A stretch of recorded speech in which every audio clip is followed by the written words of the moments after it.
Welcome. Well, that was nice. That sounded We so good. practiced that all morning. Welcome to the Friendly Moms Club podcast. I'm Carly. And I'm Jen. We're the new mom friends you didn't know you needed. We are so happy to have you here today, listening, watching, whatever you're doing. We're just happy that you're tuning in. We're stoked. Yeah. We are ready. I need a chapstick, but it's a struggle to get in and out of our recording space. And we had to get up a few times, and I didn't want to get up again for chapstick. So I just put a little breast milk on it. And you know what? I'm ready now. I'm ready to record. That's a lot of information, but there's nothing as TMI. We were just talking about this. Like, nothing you could ever say to any one of us. We'd be like, oh, that was too much. Like, I'd probably be like, that's gross. Tell me more. Please tell me more. Send me photos. What else do you know about it? Like, I think I'm all for it. The first time, well, not the first time, the last time, well, it wasn't even the last time. There's been many times that you showed me a picture of Jordan's poop. That's her daughter. Yes. She showed me the phone and I just zoomed in and then I said, whose poop is this? Like, what if it was my husband's and she was just like, ooh, what is this? Like, zoom in. I will zoom into the Nad's Is this poop. like a poop fetish? Well, Do I need to ask your husband? It's not like I get like excited. I get excited in a different way. Okay. Like I feel intellectually honored. excited. Yes. You nerd. Scientifically. I'm a nerd too, so that's all cool. Part of life. Okay, well, on a more normal topic. Yes. Mom wins of the day. We introduced this concept on our first episode, if you listened, about having mom friends. But we just thought, why not start our episode off today actually talking about our own mom wins. So what was your mom win of the day? So the other day we tried recording with my little sweet Henry child here. Didn't go so well. So today, in effort to have a little bit of space and privacy, I dropped Henry off with his grandparents, and I wanted to be sad about it, but I wasn't. And they're going to take great care of him, probably better care than I would, to be fair. I mean, they've already sent you photos, so Yes, I think they're multiple taking photos. great care of him. Yes. And I did not feel guilty about it. Yay. There was like a little inside that was like telling me what I should feel, and I was like, you know what? I'm allowed time away. It's good for him to be with new people.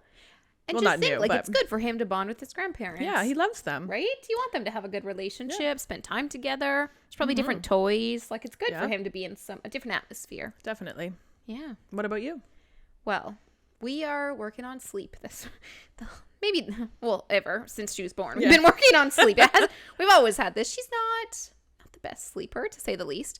She was not born as this, like, gifted, angelic sleeper like some babies are, which is okay, right? Every baby's different. But we've just been really trying to work on her sleep and how can we make it better. And so my mom win of the day is that twice overnight when she woke up 3 times, and 2 of the 3 times, she just wanted to be snuggled. I didn't even have to give her a bottle, which is a big win for us. She wanted some love. She just wanted to be snuggled for like 5 minutes. I just got to snuggle, which is actually kind of nice. When you wake up in the middle of the night and it's just, you just snuggle in the little rocking chair and she snuggles right into me, and then I get to put her back down after 5 minutes. So very cute. But it was a big win. That was a big progress for us. So I was stoked about that. Nailed it. Yep. That was good. That was like a reverse 5. I know, but we're pretty good. That was good. Yeah. We got good chemistry. So good high five chemistry. We hope that you maybe even pause the episode and be like, what was my mom win? Or after the episode is done, like, try to think of it, right? Yeah, tell us. Send us a message. Yeah. We want to hear about these little mom wins. It does not have to be anything big, like we already said. It could be the smallest little thing, like, yeah. We'll celebrate no matter what. Yeah. Got to celebrate all the little wins. It makes parenting that much more enjoyable when you can look back at the day and be like, this one little sliver, this 30 seconds made my day. Like, this smile they gave me after waking up from a nap, that was it. Those are the best smiles. Right? It is the best. And it just makes you feel good. And you just got to celebrate those little things and cherish them. Because, they make it all worthwhile. That's true. Yeah. Speaking of wins. Speaking of making it worthwhile. Yeah. Postpartum. How to survive the first month postpartum. It is a doozy. It's a doozy. It is. I don't even have words to describe how hard it is. It's like if you ever wanted to torture somebody. Oh, my little kitty's saying hello. He's like, hello, everybody. If you ever wanted to torture somebody, just like force them to have a baby and then take care of it. Like, that just is the first month, though, because the first month is the hardest, without a doubt, the hardest part of all the parenting. And I know that there's a lot of hard parts that are ahead of us that we haven't even gotten to yet. But I'd say a lot of moms are going to agree with us that first month, that first 4 weeks is so incredibly hard. It's so foreign. Like, it's such a different experience Okay, Kat. Yes, like that. So, your first child and that first postpartum, there's nothing like it. You can't compare it to anything else. yeah, it's so foreign. There's nothing that you've experienced in life that will prepare you for that. Yes. I guess even if, say, for example, you were like a nanny or an au pair or something, it's still different because it's your own child. Oh, the hormonal responses. Yeah. Like there's just so much more that goes on in your own body that, yeah, if it wasn't your child, you wouldn't have had those same reactions. And even just talking to someone, you can't get a good sense. Like we'll talk about things that actually we found helpful before the baby and then after the baby was here to help make it a bit easier. But it's still not going to prepare you. Like it's good to do, but until you're in it, no one can actually tell you what it's going to be like because it is just hard. It's hard. So but we're look, here to try to give you some we tips. both survived. Yeah, we survived. We thrived. That might be pushing it. But we are here, and we're going to go over some things that actually might help. So, let's do this. Yeah. Okay, Yeah. so we actually broke it up a little bit. So we're going to start with before the baby's even born. What you could do to help that first month maybe go a little bit smoother. Kind of get yourself prepared. Give yourself an advantage. Yes. And some of these are things we did, and others are things we wished we did. So you're going to learn from our mistakes. And we'll get into this, but you're going to learn from our mistakes. And a lot. Yeah, which is great because we're happy to share all of our shortcomings in hopes that it'll help you. So, Do you want to start us off? Sure. So one of the most important things that you can do, and it's actually pretty simple, but it'll make a big difference, is just writing a list. You can place it somewhere that's visible. And when I talk about a list, I mean things that people can do. So when anyone's coming to visit, because in the first month, we know everyone, every aunt, uncle, cousin, like every friend is going to want to come over and see the baby. And it's exhausting for you to have all these people over. But it's if you have this list that's just nicely placed up on the fridge maybe, or just anywhere that's visible. It doesn't matter. In your living room somewhere, it can just be taped up. But it actually has specific things that people can do to help make your life easier. What are those things? Well, cleaning dishes, emptying the dishwasher, whatever that looks like. You know how painful unloading a dishwasher is? It takes literally 2 minutes. But But it's that hard. thought that you need to unload your dishwasher takes up a lot more space in your head. Yeah. So if you're over and you're visiting a baby and you see the dishwasher, like just give it a empty little it. subtle check as you walk by one time and be like, I can unload this. Yeah. Even if you don't put everything away perfectly, no one's going to care. Like that first month doesn't matter. Things could be anywhere and that will be fine. Yeah, So that's one of the things you could do. Flip the laundry. Yeah. Like put stuff in the dryer or washer, then washer to dryer. Yep. Fold laundry, even if you don't put it away, just folding it. Like everybody wants to come over and see the baby and hold the baby. Well, holding the baby sometimes is helpful, but a lot of the times, like there's a lot of behind the scenes stuff you can do. Or even just tidying a bit. Tidying, sweeping, vacuuming. Yeah, vacuuming's a big one because that's literally low on your totem pole. But when you have a cleaner house, it makes you feel less stressed. Definitely. And when you are up here with having a baby, having a little bit more of an organized and clean space will actually help take your stress levels down a little bit. And even like caring for pets or other children. Yeah. Getting them to do pickup before school or for school and daycare pickup. Yeah. Walking animals, walking dogs, because in the first couple of weeks you can't walk very far. I remember my midwife told me I was allowed to walk like outside the house and back, and then the next day I was allowed to walk to the end of the complex and back, and it was like a week or two before she actually encouraged for me to actually walk around the block. Oh yeah, that was just the cat hitting the camera. So we are free of the skin children today, but the fur children are they're causing problems. They want attention, which is why if you go to someone's house and they just had a baby, or you put it on your list, like, please pet my cats. Please pet my dog. She misses attention. Yes. Like, my dog is so needy. So if you just came and, like, threw the ball for her in the yard, she would love you forever, and I would love you for doing that because it's one thing taken off our plate, right? Like, those little things make a difference. Definitely. And so, like, I don't know how your setup is going to be or if you even thought about it, but it's good to have little stations around your house for like diapers and diaper cream and wipes and things like that little depending caddies. on, like if you are in their bedroom, obviously you'll have diapers and wipes. If you're going to be in the living room where you spend most of your time, you want it there. If you have a playroom, you want some there. So just being like filling those up. If you notice there's one diaper left, be like, oh, where are your diapers? I'll just put some more in here for you. something like that. Like, it makes a big difference. Yeah, the stations helped. We did a diaper caddy in the living room. We did like one of those rolling utility carts. Brilliant. I put my pump stuff on top, baby stuff. And then we had a diaper caddy in the bedroom, in our bedroom. We had one in the nursery, even though he wasn't sleeping in there yet, but in case we wanted it. And then, I think those 3. And then we also, I made little postpartum baskets for every bathroom. So I knew that regardless of how I gave birth, I wasn't going to want to walk up and down the stairs. We live in a townhouse. So I got just little plastic baskets from the dollar store. I filled them with some diapers for me, some pads, fresh underwear. I got some of those, the Freedom Mom disposable underwear, and I put those in there. And then like a spray bottle for cleaning your perineum, the peri bottle, as people call it. Peri bottle. It's very important. Tux pads, the little witch hazel pads. And I put one of those in every bathroom. And then that way, if I had to go pee downstairs, I didn't have to be like, oh, my peri bottle's upstairs and run up and get it. Yep. There was no running, let me tell you. There's a lot of, it's still waddling afterward. You still waddle for a little bit. But just to have those things organized and do before baby's here makes a big difference. Because as soon as you get home, you're not going to want to think about that. You're not going to want to think about setting up this postpartum basket. So it might seem a little bit silly to like buy your diapers and get them organized beforehand, but it is not silly at all. It is the smartest thing you could do. And like, we both vouch for postpartum, like wearing adult diapers. They are so much more comfortable, easy to put on. They just slide on up, because the little like mesh underwear and pads they give you in the hospital, they totally work, but they're 2 separate things. And it's not like the pad's really going to stick on there. Like, it can just move. And so the diapers just slip on and off. And so just get some. Yeah. I found with the big pads, I get such a wedgie with them that it felt like I was wearing a diaper. Yeah. Where in the diapers, I felt like they felt like underwear. They actually are not. Yeah, they're good. They're discreet. I think that's probably on the packaging. We are not sponsored by any adult diaper company. We should be. I mean, we are big. Depends. You come find us. Yeah. So anyways, set up those baskets, those little care baskets that you are going to need. And any of your bathroom, especially in a townhouse, but really any house that you're in, because there's going to be times where you're like, I can't walk the 10 extra feet to go to a different bathroom, and I can only make it to this one. Yeah. And in your diaper bag too, because I thought to put baby stuff in the diaper bag, but I didn't actually think about putting a couple extra pads for me.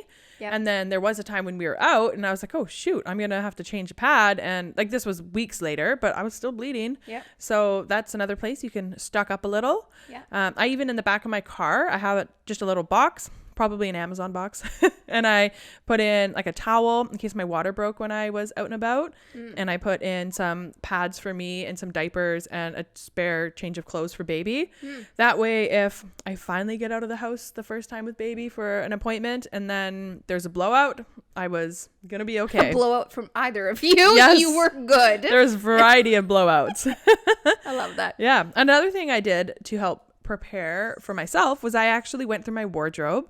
As much as I wanted to believe that I was going to walk out of the hospital perfect and glowing in a size 2. I wasn't a size 2 before, so that wasn't going to happen. But I made sure I had clothes that would fit me, that would be comfortable for lounging around in. I actually got from my dad. I asked him for some old long sleeve button up shirts that he didn't need anymore. And I hung a couple of those. And then I had like nursing bras and tank tops and comfy pajamas with buttons. Because no matter if you want to breastfeed or just snuggle your baby, you want to have access to your skin and the milk makers, if that's your plan.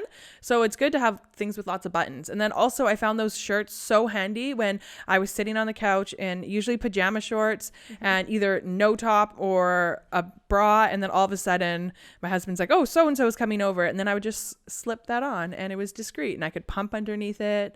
And I mean, I didn't care if people came over and they saw everything, but I didn't want to scare anybody. My nieces, they can learn about this later. They don't need to see the nitty gritty just yet. But I mean, I know some people that it was a holiday afterwards and they're like, oh, we're having a family dinner, we want to go, oh, but I have nothing to wear, like other than pajamas, which go in pajamas is my opinion.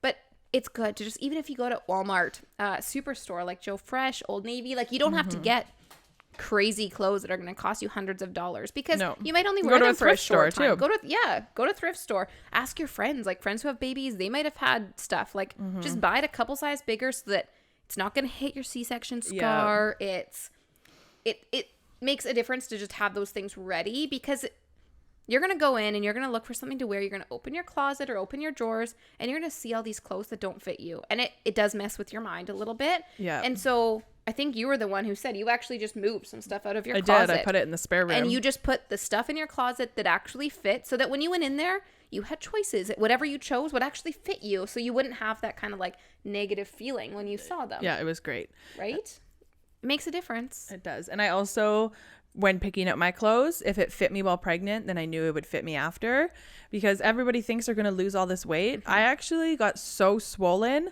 that like things like leggings that fit me when I was pregnant were so uncomfortable to wear. So I was so happy that I had a pair of like loose, flowy pajama pants, because otherwise I wouldn't have had clothes, because I wore the same Lululemon Align leggings from when I was pregnant to very pregnant. And then the first week postpartum, I couldn't, like, they were so tight on my ankles because I had meatloafs for feet. Like they were next level. So that's also something to consider. Like, if your plan is to lose weight after a baby, that doesn't happen right away. So yeah, you may I go wore the like opposite direction. nightgowns. Yeah, love I bought nightgowns. a lot of, there's nursing nightgowns that either have buttons that open so you can pop a boob out, or they have like the same as like nursing bras, the clips that come down. And I think I ordered one from Old Navy, one from Amazon. Oh yeah, Amazon's a good place to have. Like they have some pretty inexpensive, and you can look at the reviews for nursing postpartum wear, like postpartum underwear, high-waisted underwear. I got them off Amazon. Some nightgowns, I got them off Amazon. Like it is just a good place to shop, and the reviews are actually pretty accurate. Very so accurate. You'll know whether it's going to be good or not. And I just always sized up a size or two from my normal size, and everything fit. Like I didn't have any problems with any of my orders. But just make sure you do it beforehand. I was catching up, I found. Like the first week postpartum, I was like, oh wow, this nightgown is like the best thing I ever wore. I need more. And then I was going and trying. Yeah. Then I'd have to wait for them to get there. So then I was just living in one nightgown for a few days. And I'm like, there's breast milk stains everywhere and food. And I was just like, so there's also a lot of sweating that happens postpartum. Oh, the so I was sweating. like sweating through it too. It was just gross. And I was like, I actually needed a few things. And I wasn't prepared enough with clothes. So actually getting a few things, or if you just have some bigger stuff in your closet, move it. Yeah, like reorganize so the stuff that's actually going to fit you is there in your closet, or you have available. You have an actual drawer that's just going to be for postpartum and that you're set up with high-waisted underwear. Yes, they're necessary. Yeah. So just get those things ready. It's going to make you just feel a bit better and not as crappy when you're in that first month and you're like, nothing fits, everything hurts, everything's too tight, I don't even have anything to wear, I'm not going to leave the house because that's too much work and I don't have any clothes to wear other than a nightgown, which was my problem. You could look like a queen in your dad's old t-shirts. Yeah. I looked great. Well, there you go. So we talked about kind of things you can prepare. Yeah. Another thing you can do is actually have conversations with people. So you can set expectations with your partner and whoever else you live with about what everyone's roles are going to be in the house, because after you pop a baby out, however it comes out, you're going to have to recover and you're not going to be able to do all the things you did before. And if you're planning to breastfeed, that's a full-time job in itself. Yes. So having a conversation with your partner, making sure that you guys are on the same page about responsibilities, seeing, like, kind of working out how long, if they are able to take time off work. And then another big one is actually setting boundaries with family members and visitors. Which is hard. This is a really hard one to do, but it's gonna actually make or break your postpartum experience. Exactly. I think. I feel very blessed that with both my family and my in-laws, I didn't really have to set boundaries because I knew they were going to be very respectful. Some people do actually have to be a little bit more firm with family members, and that's okay. There's so many great resources on the internet about how to set boundaries. I'm definitely not an expert in that. Work in progress, both of us. But one rule, I guess, or boundary I did set was, in the first few weeks, if you were coming over, you had to bring food. So even my own parents, when they came and saw us in the hospital, and then once we were home, they were like, okay, we're going to come this day. And I was like, okay, you have to bring food. And my mom was like, what? And I'm like, no, you have to bring something. Like, and I think they brought coffee. Coffee's also great and appreciated. Coffee's great. I think they brought like sandwiches or something that we made. It was great. And I didn't care. They didn't have to go out and buy food. Just something that I could eat. It was great. And you know what? Nothing Cookies, great. It doesn't have to be like homemade meals either. No. Literally anything. Yeah. The amount of calories that you burn breastfeeding, you are going to be hungry and hungry a lot. So, and eat. Just let yourself eat. But so yeah, I think that's a great rule. If you were to come over and you want to see this baby, you then pay the food tax. Like, just put some food on my table and I'll be happy. And then hold the baby while I eat it. Yes. And then while I shower. And then while I, do a little bit of stuff like that, which is nice. So what other boundaries can people set with family members? Well, I wouldn't have your in-laws come and stay with you the same week that your baby is born. And that's from personal experience. And that's nothing against them. It's just that it's a lot to have people actually staying in your space when you are trying to figure out this baby, this little baby that you brought home that's so cute, but they cry a lot and poop a lot. And feeding is so hard. And I had lactation consultants coming in. And so I was constantly like, my boobs were always out and I was just trying to feed. So then my in-laws like walking around and trying to be comfortable with them, and they don't live in the same province. So I don't see them all the time. So I don't have the same relationship that I have with my parents. And so just trying to navigate all that just added stress that I wouldn't recommend. Yeah. It's not a time. You don't have the capacity to be hosting people. Yeah. So if it's somebody that can come to your house and get up and make food themselves and find their way around your house, they don't need to be hosted. That's different. If it's somebody that will actually be not that they weren't helpful, but somebody that is comfortable enough with yourself and you have a comfortable enough relationship with them. Yes. That's different. But also you might think you're going to get that and then you don't get that. So I just think do yourself a favor and just no visitors, lock the door, nights or anything like that, at least for the first month, maybe even 2 months. Just, we have a baby. Yeah. That should be enough said. Like, no one should bat an eye at that. Yeah. But I'm a people pleaser. You set a boundary. Yeah, but I'm a people pleaser. So it's really hard for me to do. Say no, yeah. And so now my husband and I are on the same page that we won't do that again. It was even hard for him, and they're his parents. But it was just that, like, you don't have the capacity to entertain and cooking and cleaning. And it's just a lot. So you are allowed to say no to any visitor. Set that boundary, yeah. Right? Other things I've seen people set boundaries on are like visiting hours and even like boundaries around, one that we had was boundaries around coming over if you have any sickness or symptoms, which thank you COVID kind of normalized that. Yeah. And then also having boundaries about like how long people can stay and some people, and if this is something that would concern you, some people don't want other people changing their baby's diapers or trying to soothe them when they're crying, and whatever fits you and your family's needs, discuss this with your family and your visitors before baby gets here, because there's a lot of emotions postpartum. So that's a much harder conversation to have after, where you can have that before and kind of. I found it was good if my husband was on the same page as me beforehand, because when you're in it, and like we'll get into that when baby's here, but for him to be the one to actually tell people things, it was just so much easier. Definitely. I didn't have the mental capacity to ask people for things and say things. Like, it's really hard. So making sure you and your husband and your family have those conversations before baby's here. Your partner. Yes, or your partner. Yep. It is so important to be on that same page. And it seems like maybe going a little bit over the top, and your husband, partner, my husband especially, was just like, what, why do we talk? Like, why are we talking about this? And I was like, no, it's important. Like, we need to actually have a plan. And, are we just going to let everyone come over? And what if they're sick? Are we going to like put hand sanitizer everywhere? Or because of COVID, people weren't allowed to come to the hospital, which was actually nice. Like, we had one visitor that was allowed to come the entire time. So you had to pick one person, and that was the only person that could come to the hospital. So we picked my mom. So we didn't have to fight over, like, whose mom is it going to be? I was just like, I'm having the baby. It is going to be my mom. And that was it. So we didn't have to actually make any boundaries about the hospital visits because COVID already made those boundaries for me. I didn't have a choice. Thanks, COVID. There's the one little So it was actually kind of nice. And I know other moms who have said no visitors at the hospital. Like, they just wanted it to be a special time between the two of them. And so they made that decision before baby's here, and they told their family just point blank, like, you're not invited to the hospital. And they have to respect that. It's your decision. So just be okay with your decision and make sure everyone is on the same page before baby's here. You'll be good to go. You'll be golden. Yeah. You're going to set yourself up for success. Yeah. What else? So I think that's everything pre-baby. Yeah. I mean, there's endless things you can do. There's also like nesting and getting the nursery ready, and those things I feel like are a lot more mainstream and common, but everybody worries about the baby and getting the baby ready, but don't forget about you. Yeah. You are also just important. If your cup's not full, if you're not working, like if you're not working on all cylinders, you're not going to be the best for the baby. So you are just as important, because you need to be okay. Like, if you are doing your best, then you'll be the best mother for your baby, best parent for your baby. So definitely. Yeah. So let's talk after baby. Lots you can do after baby. Yes. But most importantly, never say no to help. Never. Never. Just don't do it. If somebody messages you and says, how can I help you? Go back to that list you made and say, you can come empty my dishwasher. You maybe won't say that. But also a tip for if you know somebody who just had a baby, instead of just setting out like a broad statement, how can I help? Send them a list. Say that, can I drop off a meal? Can I come hold baby while you shower? Or like give them some options, because it's a lot easier to say yes to help when you're actually given things to say yes to, instead of just like a blanket statement, how can I help? Yeah. I'm going to the grocery store. What can I bring you? Do you need some groceries? And maybe you don't need groceries, but you need a prescription picked up. And then that gives you the opportunity to say, actually, I need more diapers for myself.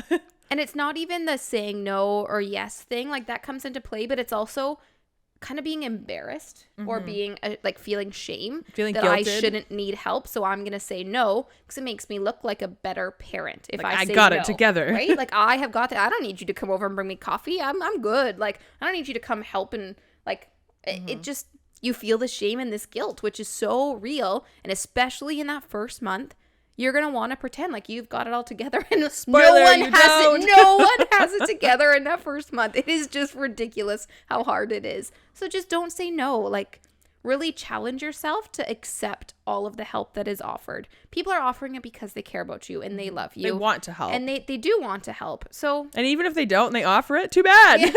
you're committed now. Bring me the coffee. Exactly. I had people being like, hey, I could just come over. And I was like, well, they live half an hour away. I'm not going to say yes to that. I should have just said yes to it. They offered for a reason. I'm sure that they would have wanted to come see me and baby. And this was their way of doing it. And I was just too... And saying yes to help doesn't mean you have to say yes to visits. Yes. So even though somebody wants to come drop off a meal, it is okay to say, I'm happy if you want to bring food, but I'm not available for a visit. Something along those lines. And if they don't want to drop off food because they don't get to see baby, then that's okay. Yeah. But, well, I mean, it's not okay. Please still drop the food off for people, even if you don't get to see the baby. But that's okay. That kind of goes back to setting those boundaries. You don't have to be hosting and visiting if you're not up to it. I remember I said to my partner that his parents were coming over to they weren't just coming to see the baby. They were coming to, check in on us. They definitely brought us food. And I said, I think I might just stay upstairs and like have a little nap. And I felt guilty. And I'm like, well, they're not really here to see me. They're here to see the baby. And I think they ended up holding the baby while my husband like emptied the dishwasher and like got some stuff done. So it was helpful. And like grandparents are a little bit of an exception. They are people that can come over and just hold the baby. So that is saying yes. Never say no. Always say yes. And so this whole list idea, very good. To be done before baby's here. But after baby's here, you can also work on some lists. Because there'll be new items to add to the list. There will be so many new items to add to the list that you're going to think of that are like personal to you. Like all of our lists might be something different, and that's totally okay. I actually went to a lactation consultant appointment. So I was only 2 weeks postpartum, but it was like a good test to get out of the house. I wanted to just go for the car ride, get fresh air, which we'll talk about. And they actually had in their office like pre-done lists that were on a door hanger. I love that. So you could just go and like put it on your front door, put it on whatever door. And so bathroom door, when your guests are going to the bathroom, they're going to be like, oh, look at that subtle list that's there. And I loved that idea of like, they actually prepared one for you that they gave for free. They were just like, yes, they take this home, do this. And it had a lot of the things that we already talked about on it.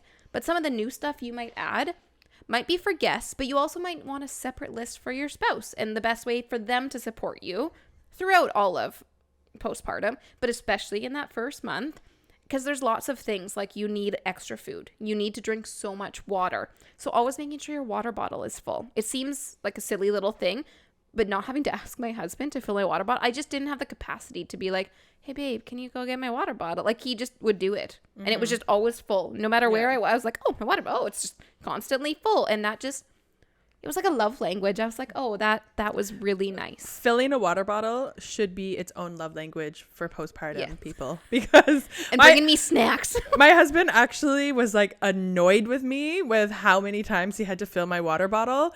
No, he wasn't actually annoyed, but he was like, how can somebody drink so much water? Like he was so surprised. But we made a rule. Anytime I sat down to feed the baby, His job was to ask me if I needed anything so that I didn't have to ask him, and also fill my water bottle. So without me even saying anything, I'd sit down and he'd come by and I'd just see him kind of like lift my water bottle to see if it was empty. Spoiler, it was always empty. Yes. Yep. And ask if I wanted a snack, or, you know, if I wanted my phone, if I left something across the room. And yeah, it makes a big difference, and you're always going to be hungry, so snacks are important. Snacks are so important. And there's just this, and they call it like the invisible load, right, that parents have. Like when you've just had a baby, you're going to have this list of things that are constantly going through your head about when the baby pooped, when they ate last, how much did they eat from both sides, what side do I need to eat from last time? And there's just this running commentary of all these things that are going through your head. Sometimes it helps if you explain that to your spouse. And I know Carla here actually wrote down a list of all the things that were going through her head at any given time, so she could actually show her husband, like, this is what's going through my mind that needs to be done, that we need to track this. We're tracking this. We're working on feeding, so we need to make sure this is written down. My pumping parts, I need to pump at these times all the time, but I need to clean and sterilize everything in between. I need to clean the bottles. And then after, you have to actually put them all together, which seems like such a little task, but when you have like nothing to give, like I said, so the reason this list for me started was because I was resenting my husband for having decorative nipples. I was like, I'm mad at you that you can't feed the baby. Like, he could feed bottles, but I was like, I'm mad that you cannot feed the child the same way that I can feed the child. And it's not his fault, but I was like, you need to know that I'm resenting you for this. Yep. So we talked about that, and I wrote out a list of all the things he can do to help me. One of them was washing pump parts, washing bottles, and then also assembling the pump parts, because going to we have like one of those little grass racks, you know, with all the little parts, and putting all the different parts together. I like to put coconut oil on the inside of the flange to prevent any friction. There's enough going on to your nipples. And that, it only takes 30 seconds to do, but having to do that, the amount of times that you're pumping every day started to feel so overwhelming. And I was like, I don't want to pump because I don't want to put the pump parts together. It wasn't even the act of pumping. So he started doing that for me, and then the water bottle. And then another one was filling all the diaper caddies with diapers and making sure that the diaper bag had diapers in it, checking my postpartum baskets, making sure there's pads and diapers for me.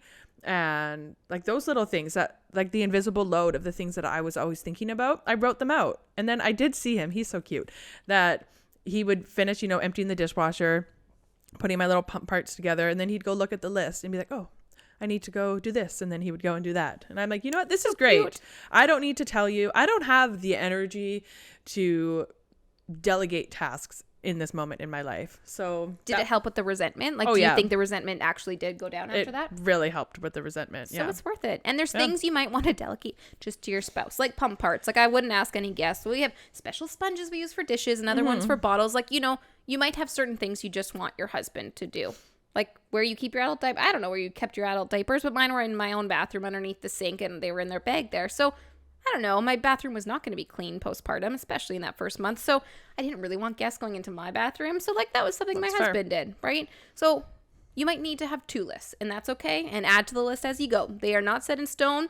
Cross things out if you're like, nope, don't actually need that done, but I do need this. There's a daily list. Send it. Like, well, I have a family group chat. You should just like take photos and send it to your family, right? Like, just be subtle, not subtle, but just. Yep. This is it. Yeah. Yeah. So that's how other people can help take care of you. How can you care for yourself? Well, there's so many things. But take a freaking shower. Wash yourself.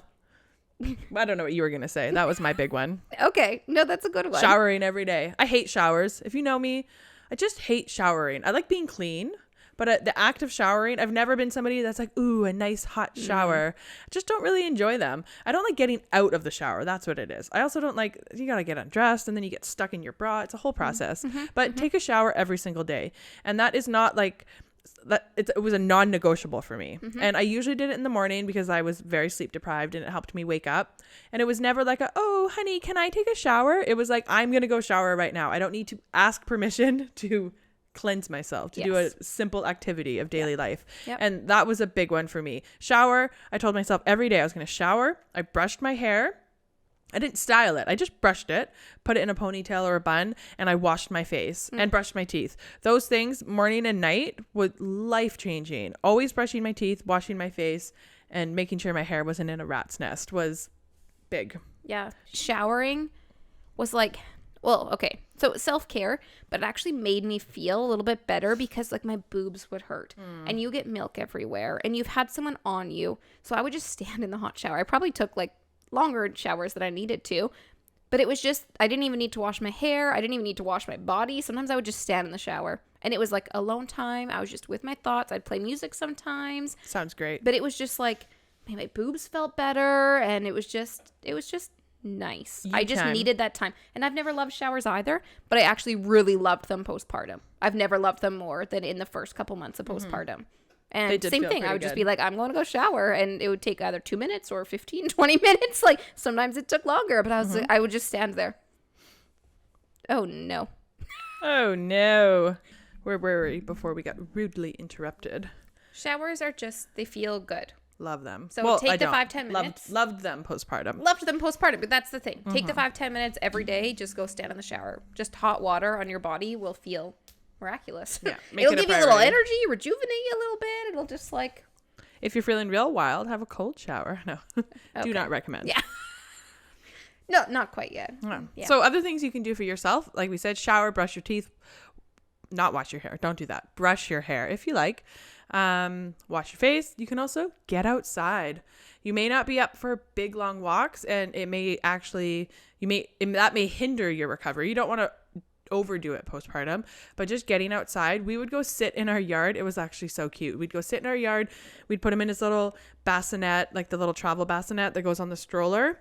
And we'd bring them out and we'd sit out there. We'd have some tea. Sometimes we had some wine, and the neighbor's cat would come hang out with us. And it was October. So it was like nice and crisp out, but not cold. It was perfect. Yeah. Yeah. Getting outside, just the fresh air. You don't need to go do something active in the fresh air. Just get some fresh air. It helps. Mm-hmm. Go for drives. We went for drives sometimes just to like see different scenery outside of the house. Cause you get a little sick of looking at like the same things around your house. You do. So just go for a drive. Like my husband would drive because you just had a baby. You don't need to drive anywhere. And you just like sit there. The baby normally sleep, and it was just. The newborn days when all they do is sleep. I know. And they sleep in car rides. Now we fight that. So enjoy that time. Postpartum. Love that. Yeah. What else can Fill you yourself up with some good food. Yeah.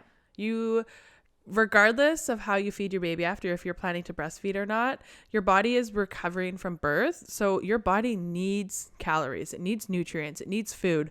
It's a really good time to fill up with like actual real food. I'm all for the postpartum treats. I literally lived off cookies for the first month, which like maybe don't do that, but if you want to, go for it. But real meals, like eating real food, not just cookies and muffins and pastries and cereal. I mean, it's not a time to diet. No, your body's in recovery mode. It's a time to fill yourself up with good food. So eat what you want. You need ice cream, you need a cookie, you do you. I like French fries. That's my vice, and that's what I needed. I needed a lot of French fries. But then I also actually tried to have some vegetables and some greens and some fruits, just some and keep you regular too. You need some fiber. So you just need to eat some actual real foods along with it. So we're not saying eat perfect to be on this diet and like eat all the junk food you want. It is hard work, and you do whatever you need to do, but just try to sneak in some real food along the way. Like actually home cooked meals are nice. You'll feel much better. One of my friends brought us a homemade lasagna where she even made the noodles herself. Oh, wow. And she brought a batch of cookies. Yeah, she's great. And she brought a batch of cookies. So like that was the perfect combo because the lasagna was like real food, you know? I mean, not healthy, but who cares? That's not your it was priority. Real food. That makes the difference. It was great. Yeah. I think we finished it in like a day. I'm sure you did. I would have eaten the whole thing in a sitting. Yeah. Yeah. So also stay ahead of the pain. Yeah. Stay on your pain meds. Don't be a hero. No, there's no award. We said it last week. We're going to say it again this week. There's no award for like making it through with no pain meds, not needing help. Like take the help, take the pain meds, whatever they tell you to do, just listen to them. Like if you let your pain like get too far without taking anything and miss doses, it's really hard to play catch up. And then you're constantly going to be in pain and you're not going to get back to that same level. And then it makes being a parent and having to breastfeed, it just makes it 10 times harder. Yeah. So do yourself a favor and just listen to the instructions that they give you and just take the pain pills. Take them. Stay ahead of the pain. Right?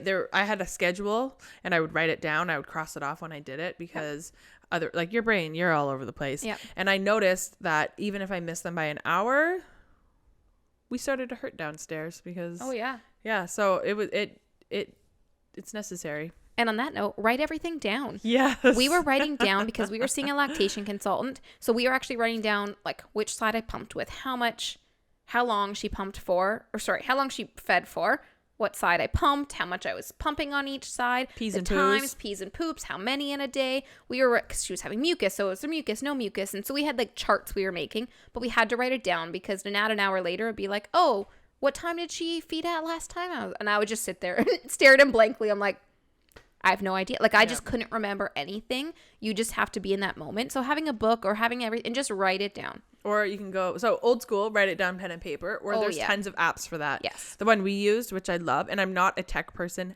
at all, loved Huckleberry because you could record everything in it, and it would give you a counter of like how long since they fed last, how long they've been asleep, how long since they last slept, pumping. You could store everything in it, and then with their bowel movements and stuff, or pees and poos, you could go in and could say there was blood, there was mucus. You could put the color, the consistency, and for those people who don't want to go old school with the pen and paper, that works too.